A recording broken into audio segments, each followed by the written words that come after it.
अब बात करते हैं इन्वेस्टमेंट फ्लक्चुएशन फंड की, जिसे इन्वेस्टमेंट फ्लक्चुएशन रिजर्व भी कहते हैं और शॉर्ट में हम बोलेंगे आईएफएफ। अब ये क्या है? ये एक रिजर्व है जिसे हम क्रिएट करते हैं इस डर से कि कहीं फ्यूचर में हमने जो इन्वेस्टमेंट करी है उसमें अगर लॉस हो गया तो। कई बार हम ऐसी जगह इन्वेस्टमेंट करते हैं जो काफ़ी रिस्की होती हैं, तो हम उस रिस्क को मेंटेन करने के लिए हर साल प्रॉफिट में से या किसी भी साल प्रॉफिट में से एक अमाउंट अलग कर देते हैं और उसे इन्वेस्टमेंट फ्लक्चुएशन फंड में डाल देते हैं, है ना। तो ये इन्वेस्टमेंट फ्लक्चुएशन फंड प्रॉफिट में से निकाला जाता है, अलग किया जाता है। किस पर्पज़ के लिए? कि अगर इन्वेस्टमेंट बेचते वक्त उसमें नुकसान हो गया तो उस नुकसान की भरपाई हम इन्वेस्टमेंट फ्लक्चुएशन फंड से करेंगे। और जब भी रिकॉन्स्टिट्यूशन होता है, नया पार्टनर आए, कोई रिटायर हो जाए, तब क्यों हमें इन्वेस्टमेंट अभी बेचनी तो है नहीं, लेकिन ये इन्वेस्ट क्योंकि तब हम इस रिज़र्व को हमेशा के लिए ख़त्म कर देते हैं और पार्टनर्स में बांट देते हैं। लेकिन अगर इन्वेस्टमेंट रीवैल्यू की जाए, कई बार हम उसकी मार्केट वैल्यू देखें और वो कम या ज़्यादा हो रही हो, तो ऐसे में इस इन्वेस्टमेंट फ्लक्चुएशन फंड पे उसका क्या फ़र्क पड़ता है, हम अकाउंटिंग ट्रीटमेंट डिस्कस करते हैं एक एक करके। पहला केस है कि जब इन्वेस्टमेंट की वैल्यू में कोई चेंज नहीं आ रहा है। एग्जांपल ले लेते हैं, हमारे पास इन्वेस्टमेंट फ्लक्चुएशन फंड 5000 का है, इन्वेस्टमेंट की बुक वैल्यू 20,000 है और इसमें कोई चेंज नहीं आ रहा है, यानी कि 20 आगे से भी 20,000 ही रहेगी, मार्केट में भी इसकी वैल्यू 20,000 ही है। ऐसे में सिंपली ये इन्वेस्टमेंट फ्लक्चुएशन फंड पार्टनर्स में बांट दिया जाएगा। ये कभी भी आगे नहीं जाएगा। एडमिशन नए पार्टनर के आने से पहले इसको बांट देना है, नहीं तो नए पार्टनर भी इस 5,000 रुपये में अपना हिस्सा मांगेगा, इसलिए आपको पहले से बांट देना है। तो इसे बांटने के लिए आप क्या करोगे? ये प्रॉफिट है तो इसका क्रेडिट बैलेंस होगा, तो इसको क्लोज करने के लिए आप डेबिट कर दोगे और प्रॉफिट के लिए वजह से कैपिटल बढ़ जाएंगी, इसलिए आप old partners capital account credit कर दोगे। दूसरा केस है कि जब हम मार्केट वैल्यू हमारे इन्वेस्टमेंट की बुक वैल्यू से कम है तो, यानी बुक मार्केट में जो वैल्यू है इन्वेस्टमेंट की वो 20,000 जो बुक वैल्यू आपको दिख रही है पहले एग्जांपल में, उससे कम है। तो अब इसमें भी तीन पॉसिबिलिटी हैं। पहली कि लॉस जो हो रहा है हमें इन्वेस्टमेंट की वैल्यू कम होने की वजह से, वो इन्वेस्टमेंट फ्लक्चुएशन फंड के बराबर हो रहा है। देखो, इन्वेस्टमेंट फ्लक्चुएशन फंड कितना है? 5,000। इन्वेस्टमेंट कितनी है? Book value 20,000, market value 15,000। तो कितना नुकसान हो गया हमें? कितनी वैल्यू कम हो गई? 5,000। तो और इन्वेस्टमेंट फ्लक्चुएशन फंड भी 5,000 है।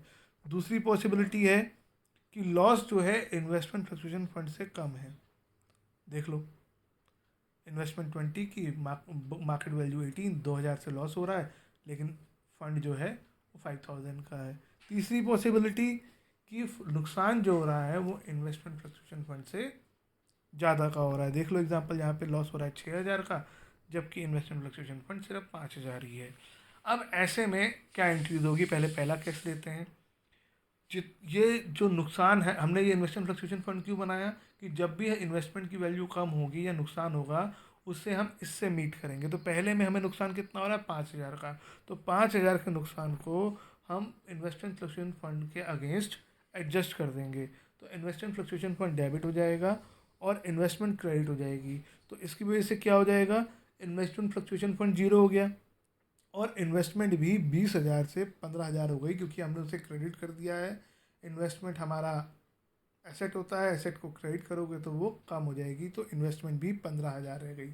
अब इसमें भी वर्कर कंपनसेशन फंड की तरह आपको ध्यान रखना है, आपको हर केस में इन्वेस्ट आईएफएफ तो डेबिट करना ही करना है 5,000 से, बाकी कुछ हो या ना हो। अब सेकंड केस लेते हैं। यहाँ पे इन्वेस्टमेंट फ्लक्चुएशन फंड 5,000 है, लेकिन हमें इन्वेस्टमेंट को 2,000 से कम करना है।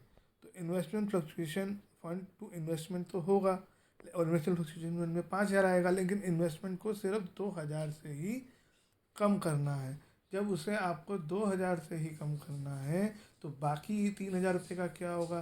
तो जैसा हमने शुरू में पढ़ा था कि इन्वेस्टमेंट फ्लक्चुएशन फंड प्रॉफिट की तरह पार्टनर्स में बांट दिया जाएगा।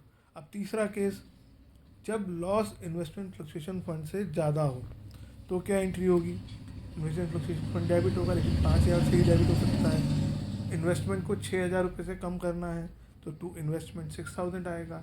अब तो यहाँ पर फंड से ज़्यादा का नुकसान हो गया। पहले क्या था कि फंड से कम का नुकसान हुआ था, यहाँ पे फंड से ज़्यादा का नुकसान हो गया, यानी हम कह सकते हैं हमें 1,000 का नुकसान हुआ है। तो इस 1,000 का नुकसान क्या होगा? तो इसको हम रिवैल्यूएशन अकाउंट में डेबिट कर देंगे। रिवैल्यूएशन अकाउंट डेबिट टू, ये एंट्री बन जाएगी इसकी।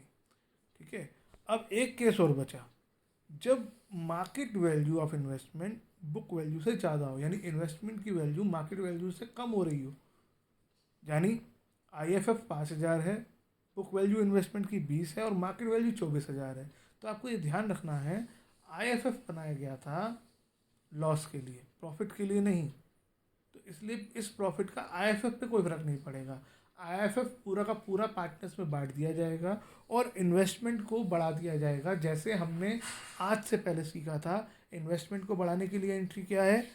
इन्वेस्टमेंट डेबिट हो जाएगा टू रिवैल्यूएशन, और दूसरी एंट्री इन्वेस्टमेंट फ्लक्चुएशन फंड बांटने की हो जाएगी। देखो, इतनी मेहनत हमें तब करनी है जब क्वेश्चन में इन्वेस्टमेंट फ्लक्चुएशन फंड है। अगर क्वेश्चन में इन्वेस्टमेंट फ्लक्चुएशन फंड नहीं है, सिर्फ इन्वेस्टमेंट है, तो उसके बढ़ने को और कम होने को हम सिंपली रिवैल्यूएशन से कर देंगे। Revaluation to investment, investment to revaluation. लेकिन अगर इन्वेस्टमेंट फ्लक्चुएशन फंड है और हमें लॉस हो रहा है, तो ये बीच वाला पोर्शन जो आपको दिखाई दे रहा है केस सेकंड, ये बहुत इंपॉर्टेंट हो जाता है।